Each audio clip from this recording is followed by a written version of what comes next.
This is my old cat house, and it blew up. So now I need a new cat house. Well, it didn't actually blow up. What really happened is it grew legs, crossed the country to meet his fiancée for the first time, Sierra, to grow old and have kids together. So now let's build the world's best cat house out of trash. So I'm gonna start with this plywood that I've cut it by 28 by 20. And it's important to note that what you see here is what I call intuition building. Where pretty much I'm just building off the top of my head here. See, originally I was gonna have the base a complete square, but then after cutting a few pieces, I realized the foundation was strong enough with two 2x4s. So of course I screwed those things in and I was good to go. Okay, it's time to build the walls. I'm gonna make one wall taller than the other because I'm gonna be building something called a shed roof. Looking at my old textbook, there's many types of roofs, but I'm gonna be building the shed system. It's the most simplest of options where one wall is taller than the other and it creates this slope allowing the water to run off. What you're about to see is very dangerous. It's called kickback, where the saw literally comes back at you, and it normally causes by a bending or turning of the blade. Circular saws are designed to cut straight. If I was trying to turn left or right, it's gonna come right back at me, but luckily I had my grip on it and I prevented it from coming back. So if you're ever using tools like this, be careful. After that incident, I ended up using the jigsaw for most of the project after that, just because it allowed me to have more wiggle room, especially with the boards being old and thrown away, because the jigsaw allows you to get more detailed cutting. So here I had to cut a hole for the heat pad, so when it's really cold I'm able to slide the heat pad in and take it out when it's not. Next thing I need is the doors and the window. I made the door fairly big just so that if she ever got big or if anyone else wanted to use it and I wanted to give it away, there's room for dogs or anyone to go into it. I could have made it smaller so only cats could fit into it to kind of avoid bigger animals trying to come in, but more the possums, skunks, and raccoons could all fit in there anyway, so I just made it a decent size. So now it's time to connect the walls, but the problem is they could only be screwed onto the bottom. Couldn't really connect the walls to the top, so I had to screw a 2x4 onto the foundation and giving the walls a center point to connect. I did this for all four corners and it came out great. Forgot to account for the slope, so the 2x4 was sticking out just a little bit, and I tried correcting it with my jigsaw, but I ended up bending it. But I just bent it back. Now it's time to build the interior wall, what's going to separate the insulated room from the main entrance. The reason for this design is to avoid the wind hitting my cat in the face. If my cat was in the first room facing the door, the wind would hit her directly in the face, but she's going to be in the insulated room to the right, and I'll be using this pool noodle as an example as wind,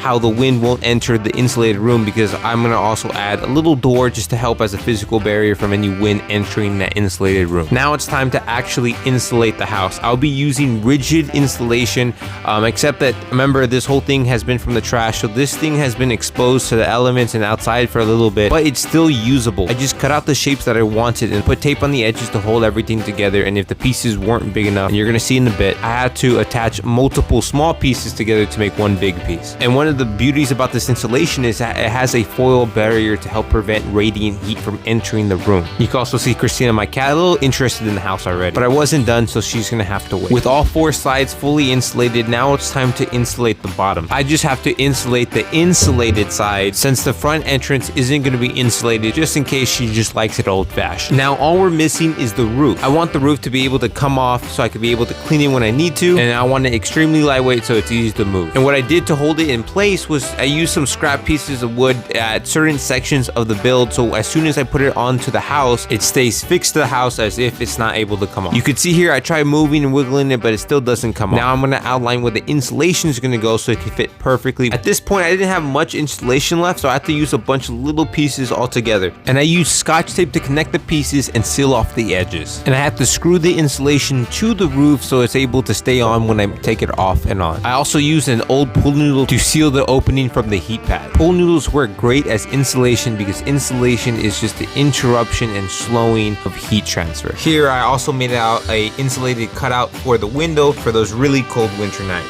For this little gap right here, we're gonna get some pool noodle and we're gonna cover that in. It's going to be perfectly insulated. Now this whole place is covered. The only thing I need next, anything kind of like a physical barrier so that when this is heated inside, it keeps the heat in. So the heat's going to want to escape. But in coolers, a lot of times they have like little plastic vinyls. As long as it keeps actual air in, it's not like solid like this. It's like a doggy door that's like a solid door. It's cut into a little bunch of strips. It's easy for a cat or a dog to get through it. So I didn't need to go do that. I could just use this rag. I'm gonna just staple it onto this guy. There you go. 4 staples No way that's coming off. The thing is still about fairly an inch because I wanted an inch from the wall. That's not an inch from the wall, but it's an inch from the insulation. Doing insulation building, I didn't plan to put these here or these here, but you know, that's what happens. Almost forgot to show you that this little piece, I made too big of a gap. So this one just kind of fills it in just to help with the installation.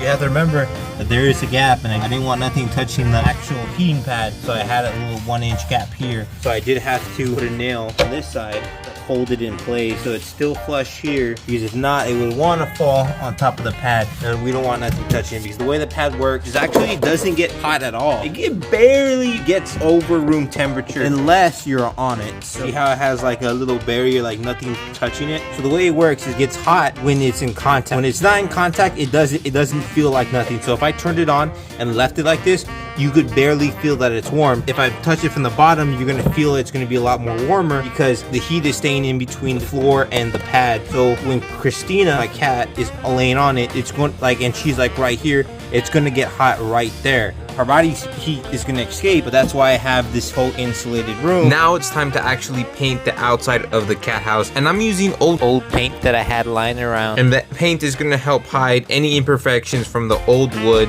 making it look brand new. Hey, like it. Hey, Christina, say hi.